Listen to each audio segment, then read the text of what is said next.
नमस्ते, मेरा नाम है सिद्धांत। साथ में फ्रेम में है अंशुमान तिवारी, इंडिया टुडे हिंदी के संपादक। ये ललन टॉप का स्पेशल वीकली सेक्शन है। अर्थात यहाँ पे हम पैसों की बात करते हैं। अभी संक्रमण का काल चल रहा है, महामारी का काल चल रहा है, तो उसके आसपास थोड़ा ज्यादा बातचीत कर रहे हैं हम। थोड़ा और विस्तार देते हुए कि लॉकडाउन के बाद क्या होगा, ई एजुकेशन कैसा होगा, पढ़ाई लिखाई कैसी होगी, मार्केट कैसा होगा और मार्केट कहाँ कहाँ समेटा जा रहा है। और अंशुमान जी, इसके पहले ना थोड़ा आगे बढ़े, हम लोग पिछले अंक का थोड़ा सा ब्रीफ दे दें। पिछले अंक में हम लोगों ने बात की थी कि जो 20 लाख करोड़ के पैकेज के साथ असल में करना चाहिए था सरकार को, कि पेचेक प्रोटेक्शन की बात हुई थी कि नौकरी न जाए, कंपनियों की बचाने की कवायद नौकरियों को बचाने से भी की जा सकती है। हाँ, क्योंकि हाँ, वो सबसे ज्यादा जरूरी है। भारत में आज जब इसे रिकॉर्ड कर रहे हैं, तब तक हमारे पास जो आंकड़े आए उसके हिसाब से करीब 7 करोड़ से ज्यादा नौकरियां संगठित क्षेत्र में रिस्क में हैं। और अगर आप सीएमआई के आंकड़े पर भरोसा करें तो हर चौथे आदमी पर बेरोजगारी का खतरा है। और भारत, जैसा कि हमने पिछले अंक में भी चर्चा की थी, कि भारतीय अर्थव्यवस्था पूरी तरह आम लोगों की खपत पर आधारित है। 65 से 70% डिमांड हमारे और आपके खर्च से आती है। ऐसी परिस्थिति में जब तक लोगों के हाथ में कमाई नहीं होगी, उनके रोजगार नहीं होंगे, तो अर्थव्यवस्था को मंदी से उबार कर सामान्य परिस्थिति में लाना असंभव होगा। और इसलिए हमने बात की थी कि भारत में अब इस समय कुछ ऐसे समाधानों को आजमाने की जरूरत है जो अभूतपूर्व होते हैं, क्योंकि अभूतपूर्व समय है। और उसमें पेचेक प्रोटेक्शन या लोगों की तनख्वाहें बचाना, उनके वेतन बचाना, और उसके लिए कंपनियों को बाध्य करना, कंपनियों को मदद करना जरूरी है। अच्छा, आप चलते हैं वो इंडिया टुडे हिंदी के अंक पे बात कर लें। क्या इस बार हम पढ़ रहे हैं, क्या पढ़ा रहे हैं, किस तरफ जा रहे हैं? इस बार का अंक सिद्धांत पूरी तरह फोकस है माइग्रेंट्स पर, या जो प्रवासी मजदूरों पर। हमने इनके इस समस्या के कई सारे आयाम देखे हैं। राज्य सरकारें और केंद्र सरकार इसे संभाल नहीं पा रही हैं। प्रवासी मजदूर नौकरियां छोड़कर, कामकाज छोड़कर अपने गांवों की तरफ लौट रहे हैं। दूसरी तरफ कारखाने शुरू होने के साथ वहां नौकरियों की, रोजगारों की समस्या है। इसका ये अपने तरीके की एक अनोखी समस्या है जिसका पिछले 25 साल में सामना नहीं किया गया। हम अर्थात के एक अंक में इस अदृश्य भारत पर, इस इनविजिबल इंडिया पर बात कर चुके हैं, जब पहली बार प्रवासियों का माइग्रेशन शुरू हुआ था और बड़े पैमाने पर लोगों ने अचानक शहरों को छोड़कर गांवों की तरफ जाना शुरू किया था। और अब ये वो समस्या चारों तरफ फैल चुकी है। तो इसके विभिन्न आयाम क्या हैं, इसके आर्थिक सामाजिक आयाम क्या हैं, शहरों में किस तरीके की समस्या आने वाली है, गांव में पहुंचने वाली ये भीड़ वहां किस तरीके की चुनौतियां पैदा करेगी, इस बार के अंक की कवर स्टोरी इस पर केंद्रित है। हाँ, एक बार हमने बात भी की थी इस पर कि जो शहर छोड़कर गांव की ओर जा रहा है, वो कभी न कभी गांव से वापस शहर की ओर आएगा ही आएगा, क्योंकि वो शहर गया ही इसलिए था कि शहर में रिसोर्सेज ज्यादा थे, कमाई के साधन ज्यादा थे, तमाम तमाम जरूरतें पूरी करने के साधन ज्यादा थे वहां पे। और अच्छा, हाँ बताइए। अब चुनौती, दूसरी बड़ी चुनौती ये है कि ये जो गांव वापस जा रहे हैं, ये जब तक वापस नहीं लौटते, तब तक जो राज्य इमिग्रेंट्स को सबसे ज्यादा भेजते हैं बाहर, बिहार, उत्तर प्रदेश, झारखंड जैसे राज्य, वो इन्हें संभाल कैसे पाएंगे, इनकी जीविका की व्यवस्था कैसे होगी। और इस स्टोरी में हम इसको समझने की कोशिश करेंगे। अच्छा, अर्थात की तरफ बढ़ा जाए। आत्मनिर्भर बहुत बड़ा कीवर्ड है, और अर्थात इस बार आत्मनिर्भरता पर कहीं ना कहीं एक कठोर स्टैंड लेता हुआ, आत्मनिर्भरता की एक पड़ताल करता हुआ इस बार का अर्थात है। अंक का शीर्षक है चीन निर्भर आत्मनिर्भरता। काफी हास्यास्पद और काफी विरोधाभासी भी है कि चीन निर्भर क्या आत्मनिर्भरता हो सकती है। मतलब चीन पर निर्भरता का विरोध है, झालर पटाखे बत्ती का विरोध है, और ये सब का विरोध है, फिर भी हम चीन पे कहां निर्भर हो रहे हैं? बताइए सर। ये आ, ये एक दिलचस्प गुत्थी और एक सवाल है। चीन इस समय हमारी चर्चाओं में है कई तरह से।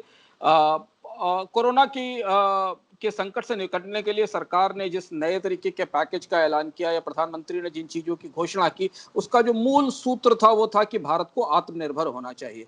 आत्मनिर्भरता हमेशा भविष्योन्मुख होती है, जो पीछे हो चुका उसको छोड़ भी दें, भविष्य में आत्मनिर्भर होना चाहिए।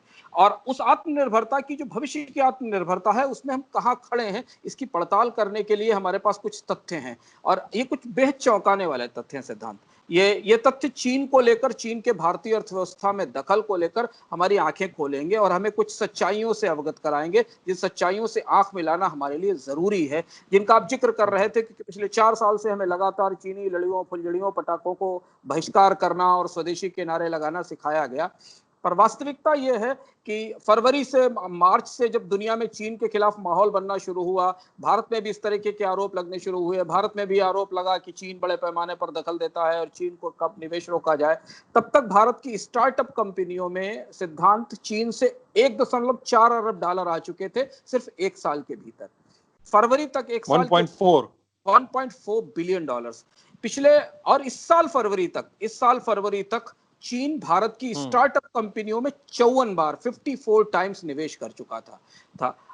वस्तुतः ये जो निवेश जहां हो रहा था, जिस बात पर चर्चा हम इससे पहले करते थे या कहते थे कि भारत की मैन्युफैक्चरिंग या भारत की सर्विसेज चीन पर निर्भर है, नहीं, वो अतीत है। भारत का डिजिटल इंडिया, जो भारत का भविष्य है, जहां पर हम कोविड के बाद जाने वाले हैं, जो डेटा है, जो फिनटेक है, जो ई कॉमर्स है, यहां पर चीन ने बड़े पैमाने पर निवेश किया है। गेटवे हाउस एक रिसर्च एजेंसी है जिसकी एक बड़ी जानकारीपूर्ण रिपोर्ट आई है, जिसकी काफी जानकारी सरकार के पास भी उपलब्ध है, और उस रिपोर्ट में पाया गया है कि भारत वस्तुतः चीन का जो बेल्ट एंड रोड इनिशिएटिव है, जिसे चीन ने एशिया से लेकर और यूरोप तक और अफ्रीका तक विकसित किया है, जिसमें बड़े पैमाने पर चीन का निवेश है, उस virtual belt and road initiative का हिस्सा बन चुका है भारत। और इस रिपोर्ट में गेटवे हाउस ने भारत सरकार के कारपोरेट मंत्रालय, बंबई और हांगकांग के स्टॉक एक्सचेंज, कंपनियों की अपनी बैलेंस शीट और उनकी घोषणाओं का अध्ययन करके ये पाया है कि भारत का लगभग अधिकांश डिजिटल इंडिया चीनी पूंजी पर खड़ा है। डिजिटल इंडिया के पीछे बड़े पैमाने पर चीनी पूंजी है, और भारत जिस भविष्य की तरफ देख रहा है कोविड के बाद, जिस ई कॉमर्स पद की तरफ देख रहा है, जिस डिजिटल इकोनॉमी की तरफ देख रहा है, वस्तुतः वो डिजिटल इकोनॉमी की बुनियाद में तो चीन की पूंजी है।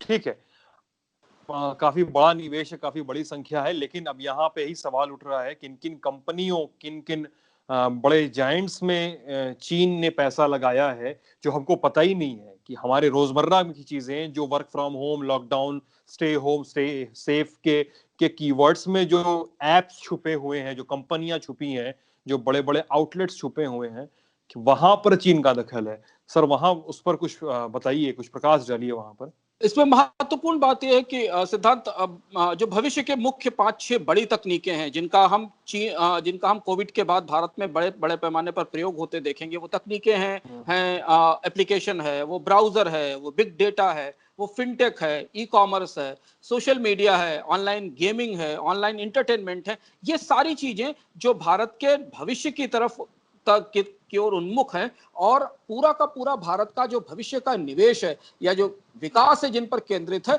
वहां चीन बेहद गहराई तक बैठ गया है। और इसे समझना, करीब से समझना जरूरी है। चीन की जो तकनीकी निवेश कंपनियां हैं, जिनको हम टेक्निकल इन्वेस्टर कहते हैं, टेक्नोलॉजी इन्वेस्टर कहते हैं, उन्होंने 2020 तक 5 वर्षों में भारत की स्टार्टअप कंपनियों में 4 अरब डॉलर का निवेश किया है, 4 बिलियन डॉलर का निवेश किया है 2020 के मार्च तक। इनमें भारत के जो, मतलब ये तो एकदम ही रिसेंट नंबर है ये तो। हाँ, और इसमें जो भारत के 30 यूनिकॉर्न हैं, यूनिकॉर्न स्टार्टअप की जबान में वो कंपनियां होती हैं जिनका वैल्यूएशन 1 बिलियन डॉलर से ऊपर होता है। 1 बिलियन डॉलर भारत में करीब 30 यूनिकॉर्न है जिनका वैल्यूएशन, जिनका मूल्यांकन 1 बिलियन डॉलर से ऊपर है। इन कंपनियों में से 18 कंपनियों में चीन का निवेश है। अब आप समझना जरूरी है कि भारत के जो 92 प्रमुख स्टार्टअप हैं, उनमें चीन की कंपनियां पूंजी डाल चुकी हैं। Xiaomi भारतीय बाजार की सबसे बड़ी मोबाइल कंपनी है। हर दूसरे तीसरे व्यक्ति के Xiaomi का फोन दिखता है। Huawei के Xiaomi के फोन होते हैं। Xiaomi के फोन होते हैं। Huawei भारतीय बाजार की सबसे बड़ी टेलीकॉम नेटवर्क सप्लायर कंपनी है, यानी जितना टेलीकॉम नेटवर्क आपके आसपास फैला हुआ है, चाहे वो सरकारी कंपनी के जरिए आ रहा हो, BSNL के, या निजी कंपनी के जरिए आ रहा हो, वो कहीं ना कहीं Huawei के नेटवर्क पर है। ये तो बेसिक इंफ्रास्ट्रक्चर की बात हुई, ये बेसिक हार्डवेयर की बात हुई। पर जो भारत का भविष्य है, जिस स्टार्टअप क्रांति को लेकर हम लगातार बोलते रहे हैं, जिसका झंडा उठाते रहे हैं, उसके बारे में हमारे लिए जानना जरूरी है। और ये बेहद चौंकाने वाली जानकारी है सिद्धांत, कि अलीबाबा, टेंसेंट और शिनवेई कैपिटल, ये तीन ऐसी कंपनियां हैं जिन्होंने चीन से बड़े पैमाने पर पूंजी को पूरी दुनिया में फैलाया है। ये चीन के टॉप टेक्नोलॉजी इन्वेस्टर हैं। चौथी कंपनी है बाइटडांस। ये 4 कंपनियां हैं जिन 4 कंपनियों ने भारत के पूरे स्टार्टअप सीन में, भारत के पूरे स्टार्टअप इंफ्रास्ट्रक्चर में बड़े पैमाने पर निवेश किया। आप जरा नाम सुनिए, Paytm, big basket, tele hunt, ticket now, Vidooly, Rapido, Zomato, Snapdeal, इनमें अलीबाबा का निवेश है। और ये कंपनियों इनमें निवेश के साथ Alibaba e commerce, fintech, social media और इंटरटेनमेंट, जो हमारे आपके घर, हमारे दरवाजे पर, हमारे फोन पर, हमारे टैबलेट पर मौजूद है, वो वस्तुतः अलीबाबा का डिजिटल इंडिया है, जिसका इस्तेमाल हम करते हैं और हम विरोध करते हैं, लड़ियां और पटाखे और हास्यास्पद ये है कि ये सारे एप्स और सर्विसेज जो हैं डिजिटल इंडिया का प्रचार, डिजिटल इंडिया का झंडा बुलंद करते हैं। ये डिजिटल इंडिया के शुभंकर हैं, पर केवल इन्हीं की बात नहीं। अब दूसरी कंपनी पर आइए। टेंसेंट जो दूसरी सबसे बड़ी कंपनी है, चीन की जो सबसे बड़ी इन्वेस्टर है, उसने भारत में ऑनलाइन एजुकेशन का जो नया चमकता हुआ ब्रांड है बायजूस, ओला, ड्रीम11, गाना, माईगेट, स्विगी, इन बड़े स्टार्टअप्स में इन्वेस्टमेंट कर रखा है। यानी कि टेंसेंट ने जिन हिस्सों को अपना निशाना बनाया है, टेंसेंट के निशाने पर जो है वो हमारी ऑनलाइन एजुकेशन है, वो गेमिंग है, वो लॉजिस्टिक्स है, वो सोशल मीडिया है, फिनटेक है। ये टेंसेंट की पूंजी पर हमारे आसपास मौजूद है, जिनके पीछे टेंसेंट की पूंजी लगी, जो चीन की दूसरी बड़ी कंपनी है। शनवे कैपिटल जो कि श्योमी की इन्वेस्टमेंट आर्म है या निवेश फर्म है, सिद्धांत उसका निवेश सिटी मॉल में है, हंगामा में है, ओयो में है, रिक्शा में है, रैपिडो में है, शेयर चैट में है, जस्ट मनी में है। ये सारे जो स्टार्टअप हमारे आसपास घूमते हैं, ये वो नाम है जिन्हें हम पिछले 5 साल से 2014 से 2019-20 के बीच में डिजिटल इंडिया का मस्कट मानते थे। ये डिजिटल इंडिया के शुभंकर हैं, और इन डिजिटल इंडिया के शुभंकर के पीछे, यानी भारत के भविष्य को निर्धारित करने वाली इन कंपनियों के पीछे चीन की पूंजी है। सिर्फ बात यहीं तक खत्म नहीं होती। गूगल प्ले और iOS पर सबसे ज्यादा डाउनलोड होने वाले जो एप्लीकेशन, उनमें 50% एप्लीकेशन चीन की कंपनियों के हैं। 50% एप्लीकेशन जो गूगल प्ले डाउनलोडेड में, जो सबसे ज्यादा डाउनलोड होने वाले जो एप्लीकेशन हैं, उनमें 50% एप्लीकेशन चीन की कंपनियों हैं। बाइटडांस का टिकटॉक काफी चर्चा में है, अलग अलग तरीकों से, अलग अलग विवादों के कारण। वो 20 करोड़ सब्सक्राइबर के साथ भारत में यूट्यूब को काफी पीछे छोड़ चुका है। बाइटडांस का वीगो वीडियो और अलीबाबा का शेयरिट दो दूसरे वीडियो प्लेटफॉर्म्स हैं जो बहुत तेजी से इंडिया में आगे बढ़ रहे हैं। तो अब आपके आसपास का जो स्पेस है, उस स्पेस में चाहे आप फिनांस का आप ऑनलाइन पेमेंट कर रहे हो, या आप म्यूजिक सुन रहे हो, या अपना वीडियो डाउनलोड कर रहे हो, या आपकी सोसाइटी के गेट से आपके पास सूचना आ रही हो कि कौन आपके यहाँ आ रहा है, ये सब जितने भी स्टार्टअप्स हैं, इनके पीछे चीन है, इनके पीछे चीन की कंपनियों का पैसा है। चाइना गेट है हर जगह, चाइना गेट। इसके आगे सुनिए सिद्धार्थ, अलीबाबा का यूसी ब्राउजर भारत के मोबाइल मार्केट में 20% का शेयर रखता है, और मोबाइल ब्राउजर मार्केट में 20% का शेयर बहुत बड़ी बात होती है। यानी कि 20% मोबाइल जो हमारे हाथ में है, उनमें अलीबाबा का ब्राउजर मौजूद है। टेंसेंट ने नेटफ्लिक्स जैसे एक ओटीटी प्लेटफॉर्म में, मैक्स प्लेयर में अपना इन्वेस्टमेंट किया है। इसके बाद अब चीन की कंपनियां जिस अगले बड़े निवेश की भारत में तैयारी कर रही हैं, वो इलेक्ट्रिक व्हीकल्स हैं, क्योंकि भारत में आने वाले समय में इलेक्ट्रिक व्हीकल्स की इंडस्ट्री बढ़ेगी। हमने पिछले साल देखा कि सरकार ने बजट में कई सारी रियायतें दी इलेक्ट्रिक व्हीकल कंपनियों को। भारतीय कंपनियों में इतनी क्षमता नहीं है कि वो डीजल से अचानक इलेक्ट्रिक व्हीकल्स की प्रोडक्शन कैपेसिटी पर चली जाएं, इसलिए ज्यादातर कंपनियों ने चीन की तरफ देखना शुरू किया है। चीन की BYD, उनको पूरा प्रोडक्शन लाइन पर उनको पूरा काम करना पड़ेगा, और उनको सीधे इंपोर्ट करना ज्यादा आसान है उनको टेक्निक। हाँ, तो चीन की BYD है, MG हेक्टर के साथ वोल्वो है, ये चीन की कंपनियां भारत के बाजार में अपना दखल बढ़ा रही हैं।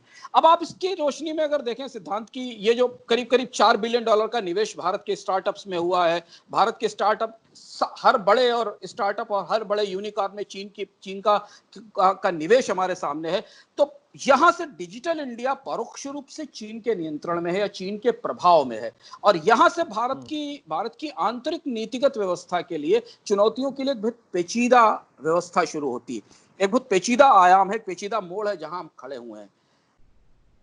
यह तथ्य समझना जरूरी है। पहला तथ्य ये कि पाकिस्तान, म्यांमार, बांग्लादेश, श्रीलंका की तुलना में भारत में चीन का प्रत्यक्ष विदेशी निवेश बहुत कम है। यदि आप बांग्लादेश, पाकिस्तान, म्यांमार और श्रीलंका के नक्शे देखें तो वहां आपको चीन के बड़े पैमाने पर निवेश दिखाई देंगे, जो कि इंफ्रास्ट्रक्चर में है। कहीं चीन बड़ी बड़ी सड़कें बना रहा है, कहीं चीन बड़ी बड़ी फैक्ट्रियां बना रहा है, कहीं चीन ने बंदरगाह बनाए हैं, कहीं चीन ने बड़े बड़े पावर हाउसेस बनाए हैं। भारत में चीन का ऐसा कोई निवेश नहीं है। भारत में चीन का जो अदृश्य निवेश है, मतलब भारत में चीन का डायरेक्ट इन्वेस्टमेंट सिद्धांत केवल $6 बिलियन, $6.2 बिलियन है प्रत्यक्ष निवेश जिसको हम कहते हैं। लेकिन हांगकांग, सिंगापुर के जरिए चीन ने भारत के भविष्य में निवेश किया है। यानी एक तरह से भारत का जो डिजिटल भविष्य है उसमें बड़े पैमाने पर चीन का निवेश है। तो अगर आप प्रत्यक्ष विदेशी निवेश में देखेंगे, एफडीआई में देखेंगे तो चीन को कहीं नहीं पाएंगे, पर एफडीआई से बाहर देखेंगे तो आदर्श रूप से हमारे आसपास स्टार्टअप्स का जो पूरा इकोसिस्टम फैला हुआ है उसमें चीन का पैसा लगा हुआ है। दूसरी बड़ी बात यह है कि स्टार्टअप्स शुरुआत में बहुत नुकसान उठाते हैं। स्टार्टअप्स का पूरा बिजनेस हाँ, मॉडल ये तो जाहिर है। वो शुरुआत में लॉस मेकिंग बिजनेस मॉडल है। 5 साल 10 तो शायद अभी भी नुकसान नहीं उठा रहा है। सारी कंपनियां, जिन कंपनियों का हमने आपके सामने नाम लिया, चाहे बायजूस हो या पेटीएम हो या ओला हो या बिडुली हो या माईगेट हो, ये सारी कंपनियां प्रारंभ में पहले बिजनेस बिल्ड करती हैं। स्टार्टअप्स की फंडिंग अपने आप में एक डिफरेंट तरीके की फंडिंग है, जो सामान्य बैंक के कर्ज से या किसी कंपनी को दिए जाने वाले कर्ज से बिल्कुल अलग होती है। किसी कंपनी को आमतौर पर किसी ब्रिक एंड मोर्टार कंपनी को, जो कि इंजीनियरिंग का काम कर रही है, सर्विसेज का काम कर रही है, उसे जब निवेश दिया जाता है तो इस शर्त पर निवेश दिया जाता है कि अगले 2 साल में 3 साल में वो मुनाफा कमाने लगेगी और उस मुनाफे के हिसाब से उसको निवेश मिलेगा। स्टार्टअप में पैसा इस बात पर दिया जाता है कि उसका आइडिया कितना बड़ा है, वो कितने लोगों तक पहुंच पाएगी। भारत में स्टार्टअप फंडिंग के कोई रास्ते उपलब्ध नहीं है। कुछ एक भारत के स्टार्टअप फंडिंग लोग हैं जिनके पास अपनी नेटवर्थ है, अच्छा पैसा है, टाटाज या बाकी लोग वो छोटी छोटी कंपनियों में पैसा लगा लेते हैं। लेकिन जब आप यूनिकॉर्न्स की बात करते हैं, सिद्धांत $1 बिलियन के वैल्यूएशन वाली कंपनी की बात करते हैं, भारत में कोई भी स्टार्टअप फंडिंग का स्ट्रक्चर नहीं है। इसलिए जैसे ही भारत ने 2014-15 में स्टार्टअप को ओपन करना शुरू किया और भारत में कंपनियां उभरना शुरू हुई, अलीबाबा ने, टेंसेंट ने, बाइटडांस ने मोर्चा मार लिया और उन्होंने भारत की जो उभरती हुई अर्थव्यवस्था थी, जो फ्यूचर की अर्थव्यवस्था थी, उसमें बड़े पैमाने पर निवेश कर दिया। एक जो सबसे चिंताजनक और समझने वाली बात है, जो चिंताजनक बात है, क्योंकि चीन को लेकर सुरक्षा संबंधी चिंताएं और जोखिम काफी समय से, लंबे समय से हैं। वो समझना जरूरी है कि भारत में अधिकतर चीनी कंपनियों ने फिनटेक में, ई कॉमर्स में, सोशल मीडिया में इन्वेस्टमेंट किया है। ऐसे स्टार्टअप्स में इन्वेस्टमेंट किया है जहां हमारे आपके पर्सनल डेटा का सबसे बड़ा रिकॉर्ड मौजूद है। अगर आप पेटीएम का इस्तेमाल कर रहे हैं तो आपका फाइनेंशियल डेटा उससे ट्रैवल होता है। अगर आप सोशल नेटवर्क का आधार डेटा वहां ट्रैवल होता है। सोशल नेटवर्क का इस्तेमाल कर रहे हैं तो आपके बिहेवियर का, आपके चॉइसेस का डेटा उससे ट्रैवल होता है। अगर आप ई कॉमर्स का इस्तेमाल कर रहे हैं तो आपके शॉपिंग बिहेवियर्स का डेटा उससे ट्रैवल होता है। तो अगर आप उन कंपनियों की लिस्ट देखें, भारत के उन यूनिकॉर्न्स की सूची देखें जहां चीन का पैसा लगा है, तो आपको दिखाई देगा कि तीनों कंपनियां, मतलब टेंसेंट, बाइटडांस, श्योमी और अलीबाबा, इनके मैक्सिमम निवेश उन कंपनियों में है जहां पर भारतीयों के आंकड़े बड़े पैमाने पर कलेक्ट किए जाते हैं और एकत्र किए जाते हैं, और इसको लेकर तमाम तरीके के विवाद और सवाल उठते रहे। अर्का कंसल्टिंग की एक रिसर्च आई, सिद्धांत, कुछ दिनों पहले, उसने बताया कि चीन में जो बने हुए ऐप हैं, जो चीन के ऐप हैं जो भारत में इस्तेमाल होते हैं, वो किसी भी ग्लोबल ऐप की तुलना में 50% ज्यादा परमिशंस मांगते हैं। यानी वो आपके निजी डेटा में बाकी ऐप से 50% ज्यादा घुसपैठ करते हैं। अगर आप कोई चीन की ज्यादा जानकारी जुटाने की कोशिश करते हैं, इसलिए वो ज्यादा परमिशन आपसे मांगते हैं कि आपके मोबाइल से वो ज्यादा डेटा माइन कर सके। अब हम जहां खड़े हैं वो एक अजीब दो रहा है। हम आत्मनिर्भर बनने की बात कर रहे हैं, सरकार ये दावा कर रही है, लोगों को प्रेरित कर रही है कि देश को बहुत तेजी से आत्मनिर्भर होना पड़ेगा। हम रोज चीन के खिलाफ अभियान देखते हैं, स्वदेशी के तमाम झंडे इधर उधर उठते हैं और लोग कहते हैं कि भारत को तात्कालिक तौर पर आत्मनिर्भर हो जाना चाहिए। लेकिन वास्तविकता सिद्धांत ये, और ये कड़वा सच है जो भारत के लोगों को स्वीकार करना चाहिए, और तभी हमें समझ पाएंगे कि इस चुनौती का समाधान क्या होगा, कि अगर भारत के स्टार्टअप से चीन की पूंजी निकलेगी तो पूरी स्टार्टअप क्रांति बैठ जाएगी। जितनी पूंजी भारत की कंपनियों में, चाइनीज कंपनियों ने भारत के स्टार्टअप्स में लगाई है, तो हमें करना क्या होगा? हमारी सबसे बड़ी चुनौती यह है कि भारत को सबसे पहले, पीछे का छोड़ दीजिए, मैन्युफैक्चरिंग में चीन पे जो डिपेंडेंस है, चाहे वो दवा बनाने में डिपेंडेंस हो, चाहे वो टरबाइन बनाने में डिपेंडेंस हो, चाहे वो मोबाइल बनाने में डिपेंडेंस हो, ये छोड़ दीजिए। भारत का भविष्य कोविड के बाद जिन चीजों पर निर्भर है, वहां के स्टार्टअप को खड़े करने के लिए भारत को स्टार्टअप पूंजी के स्रोत तैयार करने पड़ेंगे। भारत को ऐसे सोर्सेस तैयार करने पड़ेंगे जहां से वो कैपिटल इन स्टार्टअप्स में पहुंचे और वो कैपिटल लंबे समय तक नुकसान के बावजूद इन स्टार्टअप्स में बनी रहे। भारत में पेटीएम को फाइनेंस करने वाला, बिग बास्केट को फाइनेंस करने वाला, बायजूस को फाइनेंस करने वाला नेटवर्क है ही नहीं। अगर हम इन्हें इतना पैसा नहीं दे पाएंगे तो ये कंपनियां चीन पर निर्भर रहकर चलेंगी और हमारी सुरक्षा के लिए, हमारे डेटा के लिए, हमारी आत्मनिर्भरता के लिए चुनौती बनी रहेंगी, या फिर हमें इन कंपनियों को जाते हुए, खत्म होते हुए देखना होगा। दूसरी बड़ी चुनौती जो हमारे सामने सिद्धांत इसके साथ आ रही है कि भविष्य की आत्मनिर्भरता के संदर्भ में, कि भारत को उच्च तकनीक में ऐसी उत्पादन क्षमताएं बनानी होंगी जो चीन से सस्ता उत्पादन कर सके, क्योंकि बड़े पैमाने पर चीन भारत के जिन हाई टेक्नोलॉजी क्रिटिकल एरियाज में इन्वेस्टमेंट कर रहा है, वहां हमारा जो सबसे बड़ा डिसएडवांटेज है, हमारा जो सबसे बड़ा नुकसान है, जो हमारा सबसे बड़ी हानि है, वो ये है कि हम उतना सस्ता और उस क्वालिटी का उत्पादन कर ही नहीं पाते हैं जिस सस्ता और जिस क्वालिटी का उत्पादन चीन से आता है हमारे पास। वो उत्पादन क्षमताएं बनाने के लिए भारत को कानून बदलने होंगे, व्यवस्थाएं बदलनी होंगी, पूंजी लगानी पड़ेगी, तकनीक लानी पड़ेगी। तकनीक और निवेश एक दूसरे के साथ आता है, तकनीक आएगी तो उसका पैसा देना पड़ेगा। ये जो दुविधा है, इस दुविधा ने हमें लाकर खड़ा कर दिया है। ये सब कुछ इतना आसान नहीं है। आत्मनिर्भरता का नारा लगाना या आत्मनिर्भरता की बात करना या चीनी कंपनियों का बहिष्कार करना, ये सब प्रत्यक्ष रूप से ऊपर सामने देखने के लिए अच्छा है, पर जब आप इन नारेबाजी की परतों के भीतर जाकर खड़े होते हैं और आप देखते हैं तो आपको दिखाई देता है कि भारत का डिजिटल इंडिया तो एक्चुअली मेड इन चाइना है। भारत के डिजिटल इंडिया पर तो पीछे कहीं छोटा सा नियम व शर्तें लागू की तरह पतला सा मेड इन चाइना लिखा हुआ है। जॉन मिल्टन एक बहुत अच्छी बात कहते थे। जॉन मिल्टन कहते थे कि परमात्मा के बाद पाखंड ही दूसरी एक ऐसी चीज है जो अदृश्य होकर हमारे बीच में उपस्थित रहती है। हमने दरअसल क्या किया है कि स्वदेशी को लेकर, आत्मनिर्भरता को लेकर, चीन पर निर्भरता को लेकर बहुत सारे पाखंड में अपने को समेट लिया है। जो वास्तविक हमने अपनी ही परिभाषाएं बनाई हुई हैं, अपनी ही परिभाषाएं बनाई हैं और उन पाखंड में अपने को फंसा लिया है। हमने अपनी वास्तविकताओं को समझ करके कि हमारी पूंजी की क्षमताएं कितनी हैं, हमारी तकनीक की क्षमताएं कितनी हैं, हमें जो भविष्य चाहिए उस भविष्य को बनाने लायक पूंजी भी हमारे पास है कि नहीं है, हमें जिस तरीके की तकनीक भविष्य में चाहिए। आज पूरा कोविड का स्ट्रक्चर, पूरा कोविड का दौर, वस्तुतः हमारे पास कोई वीडियो ऐप नहीं था और पूरा देश, पूरा एजुकेशन सिस्टम अचानक पिछले 3 महीने में जूम के हवाले हो गया और हम जूम के हवाले हो गया। और जूम को लेकर कितनी बड़ी कितनी थ्योरीज आई, कितनी डिस्प्यूट्स हैं और पूरी दुनिया में कितने सवाल हैं उसको लेकर। पर अचानक भारत ने लॉकडाउन किया, कंपनियों ने बड़े पैमाने पर जूम का इस्तेमाल करना शुरू किया और जूम के डाउनलोड्स भारत में रिकॉर्ड ढंग से बढ़े। तो हम जब ये सवाल उठाते हैं, जब आत्मनिर्भरता की बहस करते हैं या हम विदेशी कंपनियों को रोकने की कोशिश करते हैं, तो क्या हम उतने इन्फॉर्म्ड होकर वो बहस कर पाते हैं? क्या हम उन वास्तविकताओं को समझ पाते हैं जहां हम खड़े हुए हैं भारत में? और अगर हम उसे समझ पाते हैं तो शायद सरकार ये बहस करने के बजाय, आत्मनिर्भरता का नारा देने के बजाय या स्वदेशी के आंदोलनों के बजाय वो इस प्रयास में लगे कि भारत के यूनिकॉर्न स्टार्टअप्स भारत की पूंजी पर चलेंगे।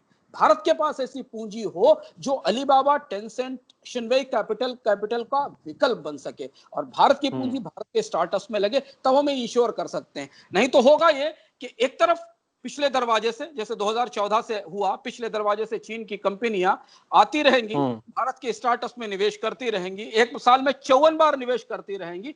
दूसरी तरफ हम बाहर जुलूस निकालते रहेंगे, चीन की कंपनियों का विरोध करते रहेंगे, लड़ी पटाखे फुलझड़ियों का विरोध करते रहेंगे, चीन के पुतले जलाते रहेंगे और उस पुतले जलाने के लिए जो सामान खरीदेंगे उसका पेमेंट हम किसी ऐसे फिनटेक कंपनी के जरिए करेंगे, ऐसे किसी ऐप के जरिए करेंगे, ऐसे किसी मोबाइल से करेंगे जो मोबाइल चीन में बना होगा, पे चीन का डाटा, हाँ, और उसमें जो एप्लीकेशन होगा वो भी चीन की किसी कंपनी के फाइनेंस से चल रहा होगा। तो ये जो जहां चीन डायरेक्टली और इनडायरेक्टली डेटा माइनिंग कर रहा होगा, तो ये जो पाखंड है ना, ये जो असंगति है, इससे निपटना जरूरी है। तब आत्मनिर्भरता का जो सच्चाइयां हैं वो हम समझ पाएंगे। यानी हाँ बताइए। जी। अच्छा, यानी स्वदेशी होना, स्वदेशी लाने और आत्मनिर्भर बनाने की जो पूरी बहस है, उसमें कहीं ना कहीं लोगों को ठगा जा रहा है, या ठगे खुद ही जो अपनी परिभाषाएं बना रहे हैं लोग, जो आरडब्ल्यूए के ग्रुप वगैरह होते हैं, और उसमें आत्मनिर्भरता वाला एक चलन इस समय शुरू हुआ है संदेशों को लेकर, कि सोसाइटी में चाइना का दूध नहीं आएगा, या चाइना का माल नहीं आएगा, टाइप की चीजें जो कर रही हैं। अच्छा सर, इसमें तो यहाँ पे फिर ये भी कंसर्न है ना, कि हम ठीक है, मानते हैं कि झालर बत्ती पटाखा तक नहीं सीमित रहना चाहिए, विरोध हो तो पूरे एक स्तर पे हो, कि ताकि हम इंडिजिनस पावर्स को डेवलप करें। लेकिन अगर चाइना का इन्वेस्टमेंट है जो बढ़ रहा है धीरे धीरे, तो कहीं ना कहीं वो शायद इकोनॉमी के लिए भी फ्रूटफुल ही होगा। स्वाभाविक सी बात है। देखिए, विरोध नहीं होना, मेरा प्रश्न ये है, हाँ, विरोध मैं का समझ गया, मैं समझ गया। विरोध का कोई अर्थ विरोध नहीं। एक तो सेलेक्टिव पहले और मिसगाइडेड विरोध है वो। मिसगाइडेड विरोध, पहली चीज तो ये कि हमें ये वास्तविकता समझनी होगी कि जो आरडब्ल्यूए आपको अपने व्हाट्सएप ग्रुप पे चीन के सामान को रोकने की बात कर रहे हैं, उनके गेट के ऊपर जिस माई गेट का बोर्ड लगा हुआ है उसमें चाइनीज कंपनी का निवेश है। तो ये हमारी समस्या ये है कि हम जटिल चीजों को इतना जनरलाइज ढंग से अंडरस्टैंड करने की कोशिश करते हैं कि हम उन्हें उन्हें समझ नहीं पाते। दूसरी चीज है कि अर्थव्यवस्था की, विदेशी निवेश की, डिप्लोमेसी की, राजनीति एक दूसरी चीज है, और उसके जो इम्प्लीकेशन वो दूसरी चीज है। और इसलिए जब कहीं कुछ छिपाना होता है तब शायद उसका विरोध ज्यादा बड़े पैमाने पर किया जाता है। हमने क्या पिछले 5 सालों में भारत में कहीं ये बहस होती देखी कि भारत के स्टार्टअप आखिर इतनी ज्यादा चीन की पूंजी पर आश्रित क्यों है? क्योंकि ये बहस करना हमें अपने से सवाल पूछने के लिए प्रेरित करेगा, कि हम खुद पूछेंगे कि आखिर हमारा जो ऐप प्रधानमंत्री केयर्स फंड के लिए धन के लिए पैसा जुटाता है, उसमें तो चाइनीज कंपनीज का इन्वेस्टमेंट है। तो हाँ। हमने ये सवाल खुद से पूछने की कोशिश नहीं की, और हम चीन की कंपनियों पे जैसे हमने नाक पर हाथ नहीं लगाया, कौए को देखा और कौए के पीछे दौड़े कि वो कौआ हमारी नाक लेके यहां से चला गया। तो हमने उन वास्तविकताओं को समझने की कोशिश नहीं की। दूसरी मुद्दा सिद्धांत है कि पूंजी कहीं से भी आए उसका कोई रंग नहीं होता। पूंजी हमारी शर्तों के तहत आए, हमारे बाजार की शर्तों के तहत आए, हमारी सुरक्षा व्यवस्था के तहत आए, और वो पूंजी हमें रोजगार दे, हमें बेहतर काम दे। तो यही तो खुले बाजार की विशेषता है। तो आप किस वजह को लेकर चीन का विरोध कर रहे हैं? चीन से आने वाला निवेश अगर आप हमारी सुरक्षा में दखल देता है, हमारे नागरिकों की सूचनाएं चुराता है, और हमारी सुरक्षा के लिए खतरा है, तो उसे रोकने के हमें रास्ते निकालने चाहिए। पर अगर सस्ती पूंजी दुनिया में बह रही है, वो सस्ती पूंजी चीन से होकर अमेरिका चली जाए, और अमेरिका की एक इन्वेस्टमेंट कंपनी भारत में ले आए, तो भी वो चीन की पूंजी होगी। तो वो पूंजी का कोई रंग नहीं होता। पूंजी चाहे हांगकांग से आए, सिंगापुर से आए, मॉरिशस से आए, न्यूयॉर्क से आए, दुबई से आए, लंदन से आए, या ज्यूरिख से आए, इसका कोई मतलब नहीं है। एक हेज फंड चीन का ज्यूरिख के किसी बैंक में इन्वेस्टमेंट करता है, और ज्यूरिख का वो बैंक भारत के किसी स्टार्टअप में पैसा ले लेता है, तो इसका फर्क नहीं। फर्क ये कि जो पूंजी सस्ती दुनिया में है वो हमारे यहाँ आनी चाहिए। वो पूंजी हमारे यहाँ आकर हमें रोजगार देना चाहिए। वो पूंजी हमारे यहाँ आए, हमें रोजगार दे, हमें तकनीक दे, और हमारे भविष्य को सुरक्षित करे, हमें असुरक्षित ना करे। और हमारी राजनीति में विरोध करने वाले लोग, या हमें तरह तरह के एक्सप्लेनेशन देने वाले लोग, उन वास्तविकताओं का सामना करें, उन वास्तविकताओं से नजरें मिलाएं, और ये उन समाधानों की तरफ बात करें जिन समाधानों के कारण हमारी पूरी की पूरी स्टार्टअप क्रांति चीन निर्भर हो चुकी है। अच्छा, तो यहाँ पे एक मेरा एक सवाल है, और एक हमारी रीडर है सुंदरी, तो उनका भी सवाल है। मैं दोनों को क्लब करके ही पूछ रहा हूँ। मतलब एक जेन्युइन सा कंसर्न है इकोनॉमी को लेकर। मतलब लॉकडाउन से आप नकार नहीं सकते कि लॉकडाउन ने काफी चीजों को ब्रेक कर दिया, इकोनॉमी को उन्होंने स्टॉप कर दिया लॉकडाउन के थ्रू। और अब रिवाइव करने की प्लानिंग हो रही है, 20 लाख करोड़ मोरेटोरियम रिलीफ, तमाम चीजें हैं, बैंकों का लोन वगैरह, वो हो गया। अब जो इन विदेशी कंपनियों ने चीन में निवेश किया था, वो धीरे धीरे भारत में पैर जमा रही। जैसे अभी आया था कि जर्मनी की कंपनी जो चीन में बिजनेस कर रही थी, वो अब आगरा में बिजनेस करेगी, जूते बनाने वाला कोई ब्रांड था, और अब चीन का निवेश है। और हम तो ये सब को मिला जुला के हमारी इकोनॉमी किस तरफ जा रही है? अब मतलब सुंदरी जी का जो प्रश्न है वो ये भी है कि क्या ये जापान की तरफ चला जाएगा, जहां एफडी पर नो रिटर्न है, या आप कह रही हैं जैसा, या कंजम्पशन और एक्सपोर्ट ओरिएंटेड इकोनॉमी है? दिशा क्या होगी इकोनॉमी की हमारे? देखिए, दो चीजें हैं। पहली चीज तो जो मैक्रो इकोनॉमी की दृष्टि से सिद्धांत जहां हम आज खड़े हैं, हम गहरी डीप रिसेशन में हैं। दुनिया भर की एजेंसियां भारत में लॉकडाउन शुरू होने के समय ही ये कह रही थी कि भारतीय अर्थव्यवस्था गहरी मंदी में है। रिजर्व बैंक ने 3 महीने बाद स्वीकार किया और अब नेगेटिव ग्रोथ में है।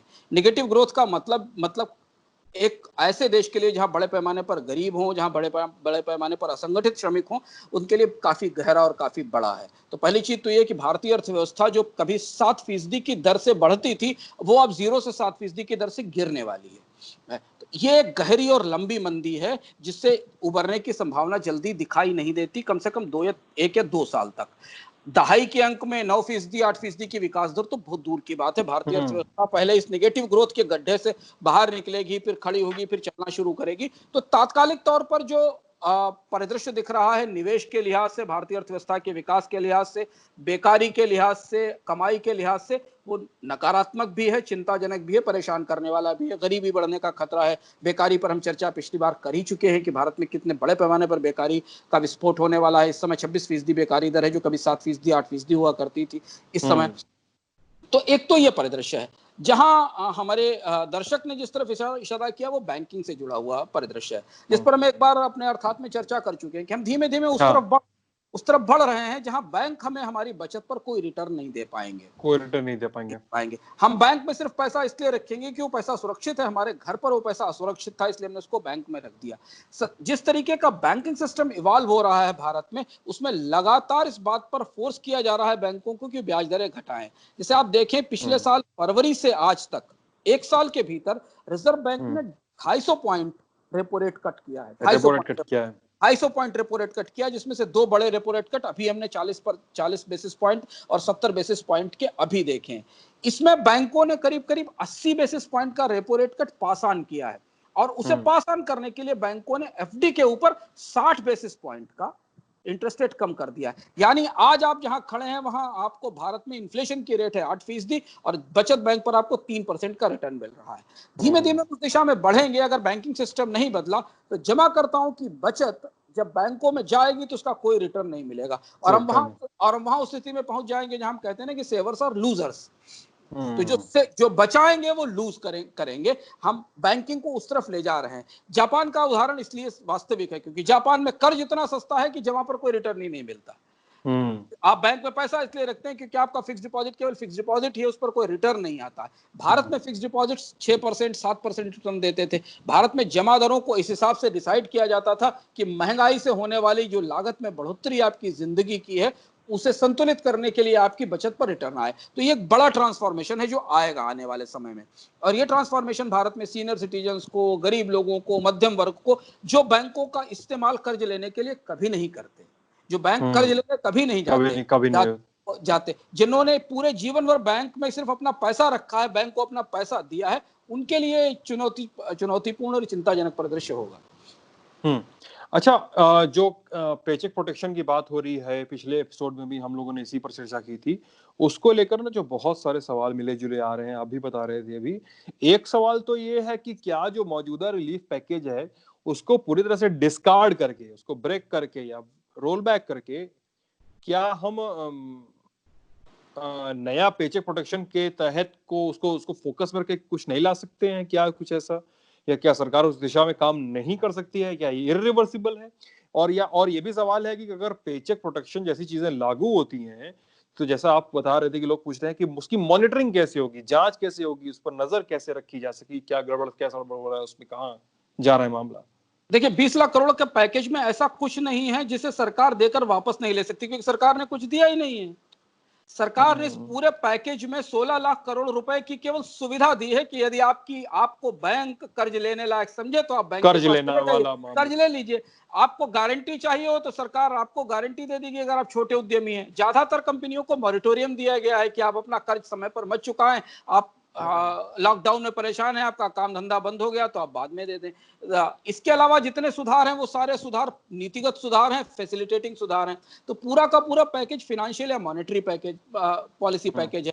फिस्कल पैकेज लोगों के हाथ में पैसा रखने का काम बहुत सीमित है। 1.5 लाख करोड़ रुपए का पैकेज है जो आमतौर पर किसानों को या जनधन खातों में पैसा डालने का है। तो सरकार अगर चाहे तो उसने जो भी रियायतें अभी बांट रखी हैं कंपनियों को, उन्हें रीस्ट्रक्चर करके इस शर्त से जोड़ सकती है कि वो कोई भी कंपनी अगले 1 साल या 2 साल तक नौकरियों की छटनी नहीं करेगी। नहीं ये करेगी। रियायतों का लाभ उसे इस शर्त पर मिलेगा, जैसे उदाहरण के लिए 1.5 लाख करोड़ का पैकेज पिछले साल सरकार ने कंपनियों को कॉर्पोरेट टैक्स कटौती के तौर पर दिया।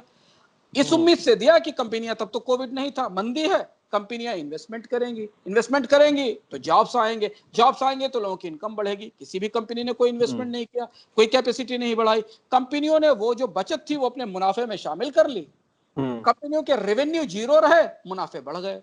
आज ये मौका है जब आप कंपनियों से कह सकते हैं कि 1.5 लाख करोड़ की रियायत जो आपको मिली थी, उससे जो बचत हो रही, उसका इस्तेमाल कर्मचारियों की तनख्वाह देने में करिए। उनका क्योंकि वो टैक्स पेयर का पैसा है। अगर आप उसका इस्तेमाल नई नौकरियां नहीं दे सकते आप, कोई बात नहीं, क्योंकि मंदी है, हम आपसे नहीं कहते कि आप निवेश करिए तुरंत, क्योंकि जब आपके पास 60% कैपेसिटी अभी खाली पड़ी हुई है, इस्तेमाल ही नहीं हो रही, तो आप उसका निवेश मत करिए। लेकिन जो उपलब्ध सुविधाएं हैं उसे जोड़ा जा सकता है। जो कर्ज चुकाने से छूट दी जा रही है कि 1 साल तक आप कर्ज नहीं चुकाएंगे, उससे जो बचत हो रही है उसके जरिए आप लोगों के जॉब्स बचा सकते हैं। दूसरा सवाल जो बहुत सारे लोगों ने सवाल को पूछा कि इसकी मॉनिटरिंग कैसे की जाएगी। सिद्धांत, सबसे ज्यादा बेहतर मॉनिटरिंग तो ऑर्गेनाइज सेक्टर में ही हो सकती है। अगर आप अनऑर्गेनाइज सेक्टर में कोई सुविधा देंगे तो शायद मॉनिटरिंग नहीं होगी, क्योंकि कंपनी हिसाब नहीं रखती कर्मचारियों का, ट्रैक नहीं होता उसका। उनके पास कोई कॉन्ट्रैक्ट अनुबंध नहीं है। पर भविष्य निधि के जरिए जितने लोग प्रोविडेंट फंड में जिनका पैसा जमा होता है वो सब ऑर्गेनाइज सेक्टर के कर्मचारी हैं। ऐसे कर्मचारियों की संख्या 4.5 से 5 करोड़ के आसपास है। वो कंपनियां सबके सब लेबर डिपार्टमेंट के पास अपने रिटर्न फाइल करती हैं, कॉर्पोरेट अफेयर्स मिनिस्ट्री के पास अपने रिटर्न फाइल करती हैं, इनकम टैक्स के पास अपने रिटर्न फाइल करती हैं, अगर वो प्रोडक्ट बना रही, सर्विसेज बना रही तो जीएसटी के रिटर्न फाइल करती हैं। यानी उनके हर कामकाज पर सरकार का हर तरह से, और हर कर्मचारी के कामकाज पर, जितना कर्मचारी इनकम टैक्स पे उसका टीडीएस जाता है तो उसकी सैलरी का पूरा हिसाब सरकार की निगाह में। इससे बेहतर मॉनिटरिंग कहीं नहीं हो सकती इस संगठित क्षेत्र को। और ये 4.5 करोड़ लोग देश की बड़ी डिमांड का हिस्सा है। जैसा मैंने पिछली बार भी कहा था कि संगठित क्षेत्र का एक रोजगार असंगठित क्षेत्र के कम से कम 5 लोगों के रोजगार को बचाने की क्षमता को बचा। तो ये था हमारा इस हफ्ते का अर्थात। कैसा लगा हमें जरूर बताइएगा वीडियो के कमेंट सेक्शन में। सवाल पूछिए, बात कीजिए, हमें उस बातचीत को शामिल करने में, आपके सवालों को शामिल करने में अच्छा लगेगा। अगर वीडियो यूट्यूब पर देख रहे हैं तो हमारे यूट्यूब चैनल को सब्सक्राइब कीजिए, फेसबुक पर देख रहे हैं तो हमारे फेसबुक पेज को ज़रूर लाइक कीजिए। हमारा ऐप है गूगल के प्ले स्टोर पे, दी लल्लन टॉप ऐप, डाउनलोड कर लीजिए। सारे वीडियो, किस्से, कहानियाँ, खबरें, सब कुछ सबसे पहले ऐप से आप तक पहुँच जाएगा। साथ में फ्रेम में है अंशुमान तिवारी, और आप सभी का शुक्रिया।